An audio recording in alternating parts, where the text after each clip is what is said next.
नमस्कार, मैं मनोज कुमार।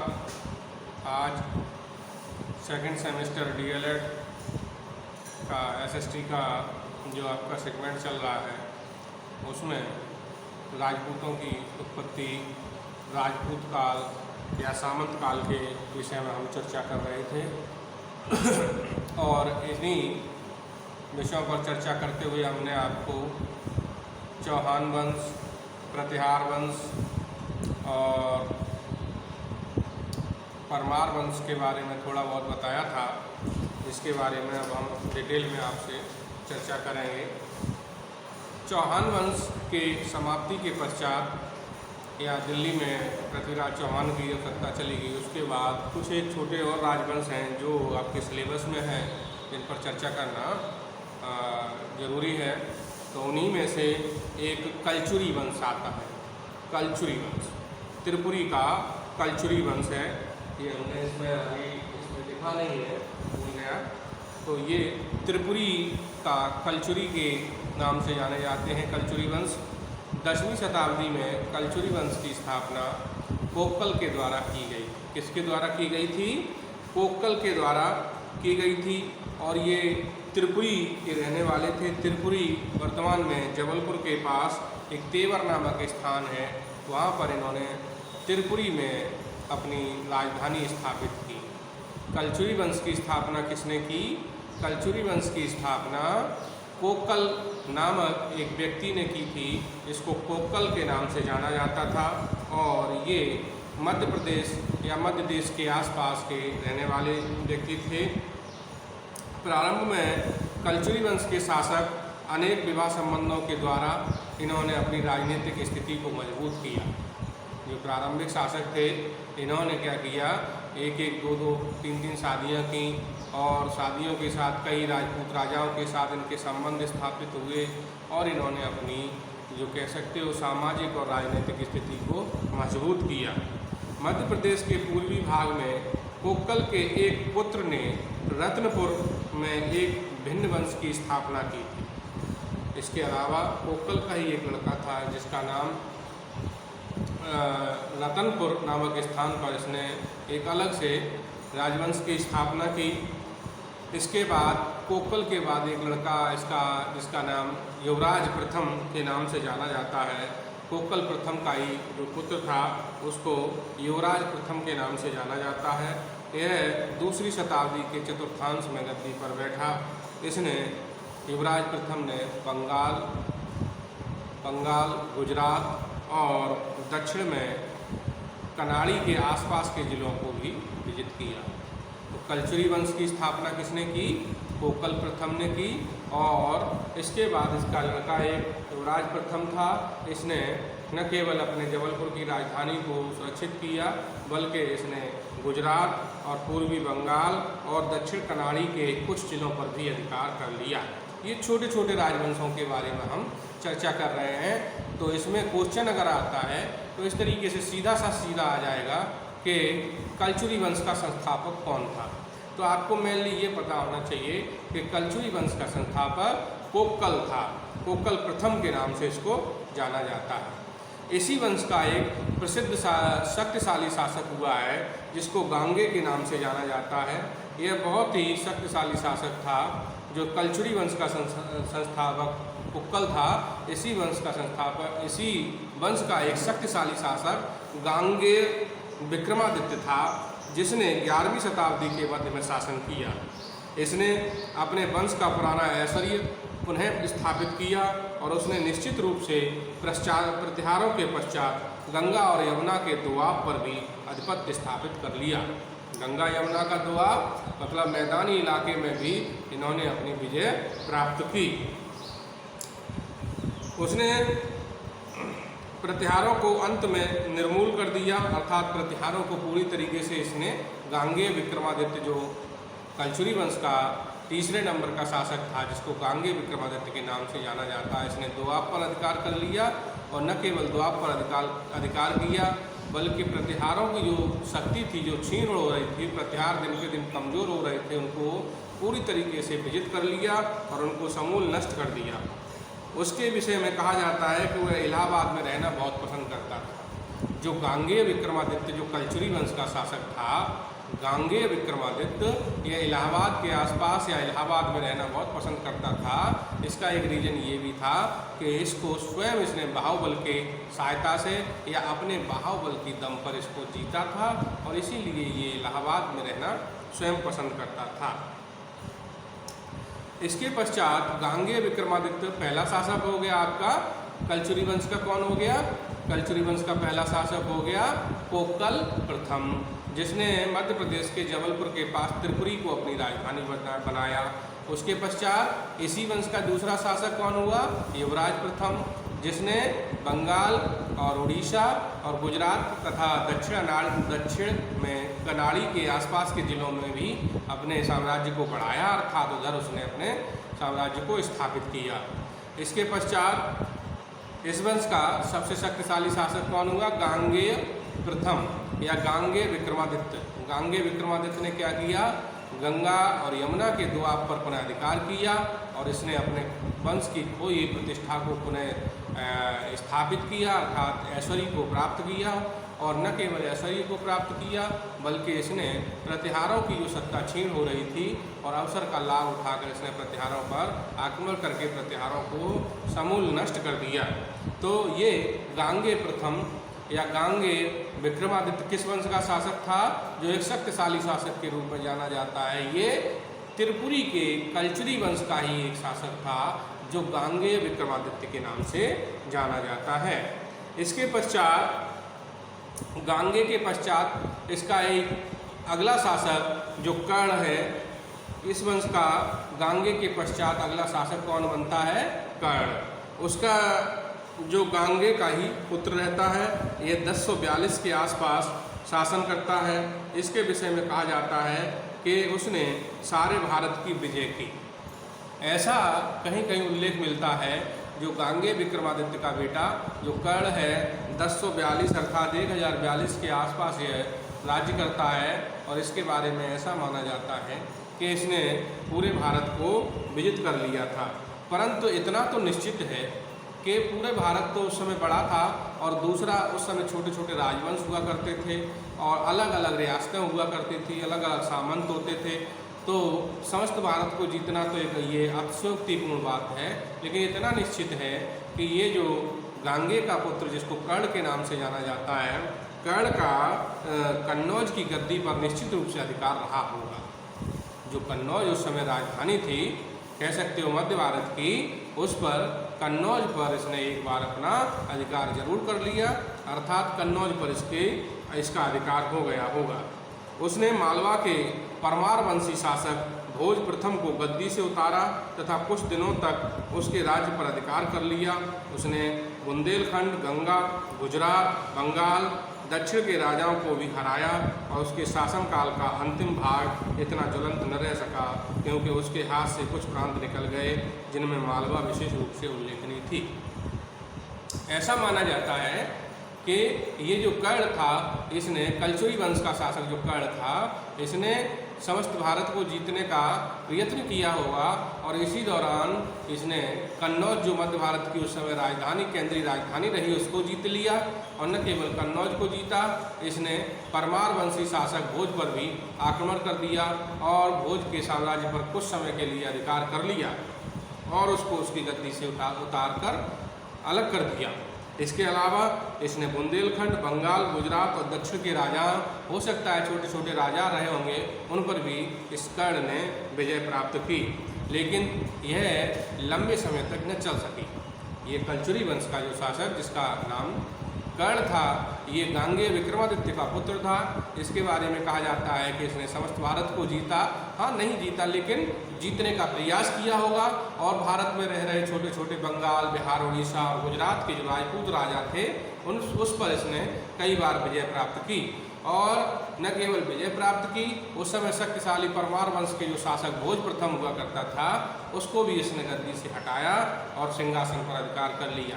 हालांकि ये जो सिंहासन पर अधिकार करने की चर्चा मिलती है, ये काफ़ी लंबे समय तक नहीं रह सकी और एक समय के पश्चात परमारों ने अपने खोई हुई अस्मिता या खोए हुए राज्य को पुनः प्राप्त कर लिया और इस तरीके से मालवा इसके हाथ से निकल गया। इस प्रकार से मालवा जो कर्ण के हाथ से निकल गया और धीमे धीमे इसके जो उत्तराधिकारी थे वो कमज़ोर सिद्ध हुए और अंततः कलचुरी वंश का भी अंत हो गया। तो कलचुरी वंश के जो क्वेश्चन अगर बनेंगे डीएलएड में आपके हिसाब से, तो मेन यही है कि कलचुरी वंश का सबसे शक्तिशाली शासक कौन था? गांगेय विक्रमादित्य। कलचुरी वंश की स्थापना किसने की थी? कोक्कल प्रथम ने की थी। कलचुरी वंश की राजधानी क्या थी? कलचुरी वंश की राजधानी त्रिपुरी थी। यह 3-4 क्वेश्चन आपके निकल कर आते हैं जो कलचुरी वंश से संबंधित हैं। ठीक है। इसके पश्चात आगे का परमार वंश के बारे में, मालवा जो मध्य प्रदेश का मालवा है, मालवा के ही परमार हुआ करते थे। परमार वंश के बारे में भी हम आपको पढ़ाएंगे। अच्छा हाँ, परमार वंश तो हम आपको पहले पढ़ा चुके हैं। परमार वंश हमने इससे पहले वाले वीडियो में आपको करा दिया था। इसमें इस समय हम आपको बुंदेलखंड के जो चंदेल वंश है, चंदेल वंश के बारे में बताएंगे और गुजरात का जो चालुक्य वंश है उसके बारे में बताएंगे और अंत में हम पाल वंश के बारे में भी बताएंगे। पाल वंश वही जो शशांक का, जो उस समय पाल वंश में जो शशांक था ना, हर्षवर्धन का समकालीन, शशांक ने जयवर्मा की हत्या करवा दी थी, उसके बारे में भी हम चर्चा करेंगे। तो इस समय हम बुंदेलखंड के जो चंदेल वंश है उसके बारे में और चालुक्य वंश गुजरात का जिसे सोलंकी वंश के नाम से जाना जाता है उसके बारे में और पाल वंश के बारे में चर्चा करने जा रहे हैं। ठीक है, तो आप ध्यान से देखिएगा। 10वीं शताब्दी के बात की जाए तो 10वीं शताब्दी के पूर्वार्ध में जेजाग भुक्ति, बुंदेलखंड में ही जेजाग भुक्ति है। जेजाग भुक्ति का चंदेल नामक एक राजपूत वंश यशोवर्मन के शासनकाल में प्रतिहार साम्राज्य से अलग हो गया।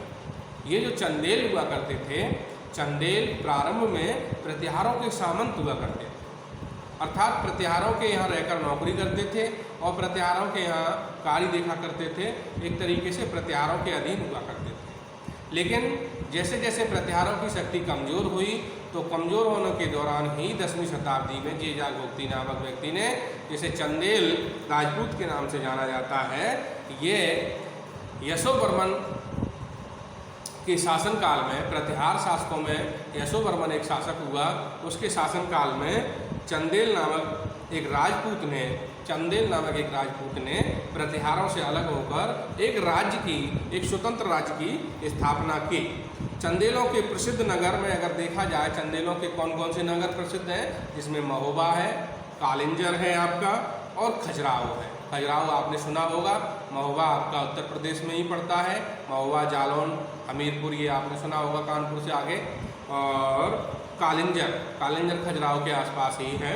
तो ये चंदेल लोगों का जो राजवंश है या चंदेलों के जो महत्वपूर्ण स्थान हैं या नगर हैं, ये 3-4 नगर हैं जिन्होंने, इन नगरों में चंदेलों ने विशेष इमारतों का निर्माण करवाया, भव्य मंदिरों का निर्माण करवाया और अद्भुत मूर्ति कला का भी इन्होंने, चंदेल लोगों ने इन स्थानों पर निर्माण करवाया है। स्मिथ महोदय जो इतिहासकार हैं, स्मिथ महोदय ने कहा कि चंदेल भाली, बहलिया या गौड़ों की जाति के भारतीय आदिवासी थे जो छतरपुर रियासत में केन नदी के स्थान पर मानियामा में रहते थे। प्रारंभ में वे प्रतिहार राजाओं के सामंत हुआ करते थे। मैंने बताया कि 10वीं शताब्दी के आसपास जेजाग भुक्ति नामक स्थान पर बुंदेलखंड उत्तर प्रदेश का जो एक क्षेत्र है जिसे बुंदेलखंड के नाम से जाना जाता है, बुंदेलखंड के इसी में प्रतिहारों का एक शासक उस समय यशोवर्मन रहा होगा और यशोवर्मन के समय में एक चंदेल नामक व्यक्ति ने चंदेल राजवंश की स्थापना की।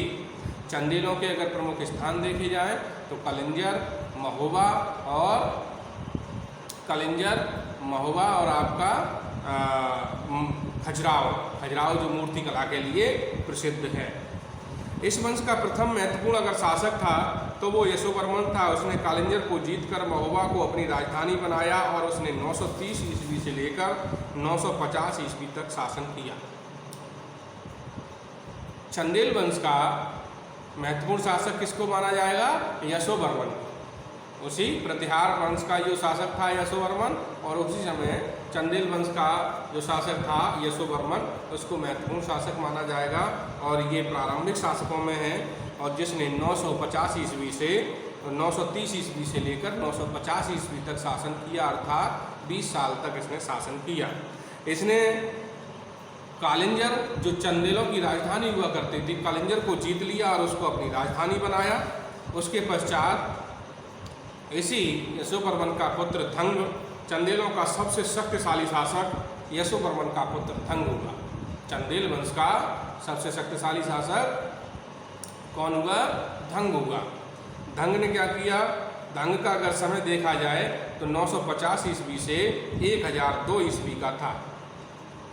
इसका राज्य धंग का नर्मदा, यमुना तथा बनारस के आसपास तक फैला हुआ था। इसी ने खजुराहो के प्रसिद्ध मंदिर का निर्माण भी करवाया था। धंग के समय में ही सुबक्तगीन के आक्रमण को रोकने के लिए पंजाब के शासकों ने जो राजसंघ बनाया था, मैंने बताया पंजाब में उस समय कौन सा, सुबक्तगीन और महमूद गजनवी के समय कौन सा वंश था? शाही वंश था। तो शाही वंश के लोगों में ही पंजाब के शासकों ने एक राजसंघ बनाया सुबक्तगीन का विरोध करने के लिए।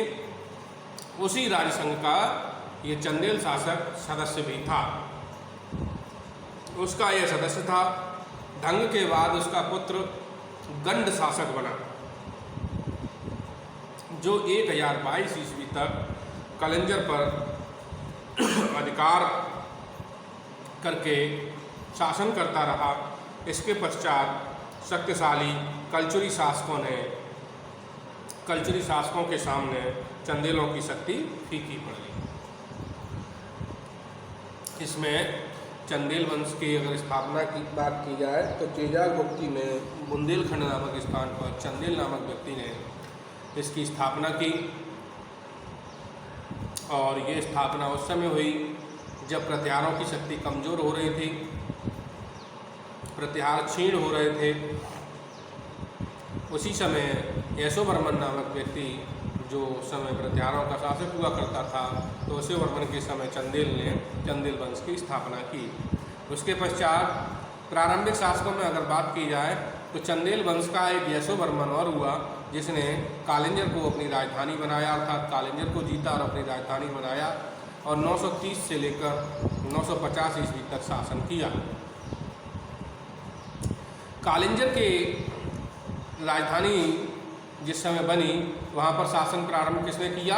यशोवर्मन।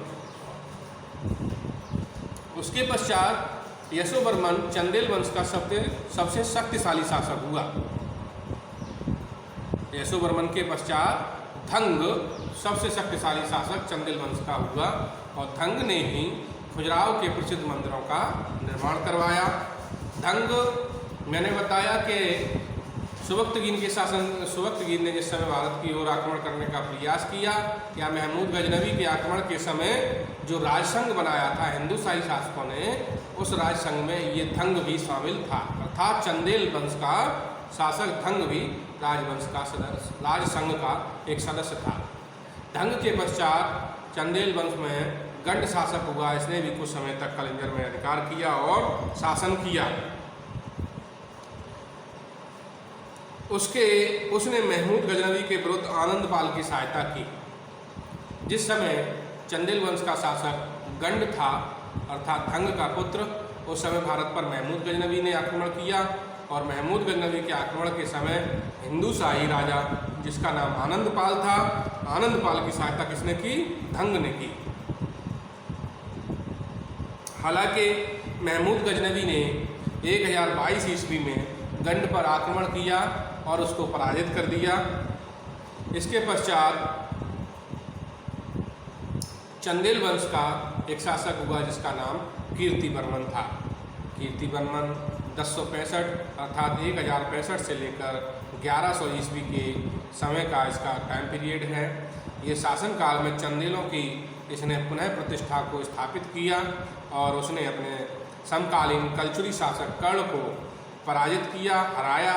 इस वंश का दूसरा शक्तिशाली शासक मदन वर्मा हुआ, जिसने 1128 और 1165 में शासन किया, जिसने दूर दूर देशों पर विजय प्राप्त की। चंदेलों की शक्ति अधिक दिनों तक न टिक सकी। और अंतिम शासक परमार देव, जिसने 1165 से 1205 तक शासन किया, जो लोकगीतों में राजा परमाल के नाम से जाना जाता है। पृथ्वीराज चौहान ने 1182 ईस्वी में इसको हराया और अंततः 1203 ईस्वी में कुतुबुद्दीन ऐबक ने उसके राज्य को जीत लिया और स्थानीय चंदेल गणराज्य प्रायः 16वीं शताब्दी तक शासन करते रहे। मतलब जो चंदेल वंश का संस्थापक चंदेल जैजाग बुक्ति चंदेल, जैजाग बुक्ति नामक व्यक्ति, जिसे चंदेल के नाम से जाना जाता है, चंदेल वंश की स्थापना की। प्रतिहार जिस समय कमज़ोर हो रहे थे, चंदेलों में सबसे प्रसिद्ध शासक यशोवर्मन, उसके पश्चात उसका लड़का सबसे शक्तिशाली धंग हुआ। धंग के पश्चात चंदेलों में शासक कौन बना? गंड बना। गंड के पश्चात शासक कौन बना? कीर्तिवर्मन बना। और कीर्तिवर्मन के पश्चात चंदेलों का शासक बना मदन वर्मा।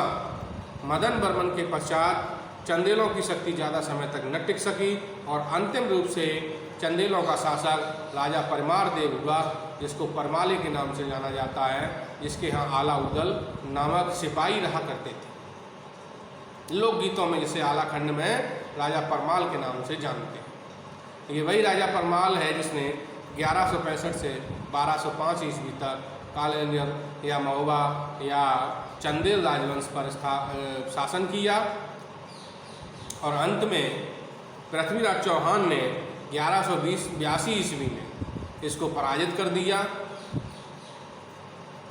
और पराजित करने के पश्चात परमाल वंश पर अधिकार कर लिया और अंततः अंतिम रूप से 1203 ईस्वी में कुतुबुद्दीन ऐबक ने राजा परमार वंश पर अधिकार कर लिया और उसके राजवंश का जो शासक था उसको हटा दिया। एक छोटा सा गणराज्य बनाया और एक कह सकते हो गणराज्य के रूप में चंदेल के ही या चंदेल वंश के ही लोग थे, एक गणराज्य के रूप में शासन करते रहे या सत्ता चलाते रहे और अंततः ये सत्ता लगभग 16वीं शताब्दी तक काफ़ी लंबे समय तक चलती रही। तो ये चंदेल वंश के बारे में हमने बताया। जैजाग बुक्ति या चंदेल नामक व्यक्ति ने इसकी स्थापना की। धंग इसका शक्तिशाली शासक हुआ, जिसने खजुराहो में कंदरिया महादेव का मंदिर इसी धंग के द्वारा बनवाया गया। धंग जो आनंदपाल था उसकी सहायता गंड ने की महमूद गजनवी के समय। उसके पश्चात कीर्तिवर्मन जो शासक हुआ वो भी चंदेल वंश का था। मदन वर्मन ये भी चंदेल वंश का ही एक शासक हुआ और अंतिम रूप से चंदेल वंश का शासक परमार देव, जिसके समय पृथ्वीराज चौहान ने 1182 ईस्वी में आक्रमण किया और राजा परमार देव को पराजित कर दिया। उसके पश्चात उसी चंदेल वंश के कुछ राजकुमार या राजपूतों को सत्ता सौंप कर हुआ चला गया। उसके बाद 1203 ईस्वी में कुतुबुद्दीन ऐबक ने पुनः आक्रमण किया और परमार वंश को दिल्ली में मिला लिया, लेकिन फिर भी ये गणराज्य के रूप में चंदेल परिवार के लोग 1600 ईस्वी तक या 1600 शताब्दी तक शासन करते रहे। अब उसके पश्चात आपका नेक्स्ट है चालुक्य वंश। चालुक्यों में कई चालुक्य हैं, यहाँ बेंगी के चालुक्य, गुजरात के चालुक्य, कल्याणी के चालुक्य।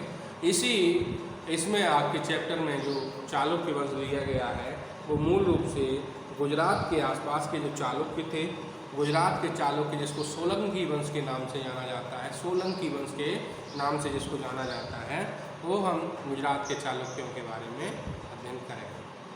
10वीं शताब्दी में चालुक्य वंशीय प्रधान मूलराज प्रथम की अध्यक्षता में गुजरात प्रदेश प्रतिहार साम्राज्य से अलग होकर स्वतंत्र हो गए। तो गुजरात के जो चालुक्य थे ये भी प्रतिहारों से जुड़े हुए थे, ये भी प्रतिहारों के ही सामंत थे।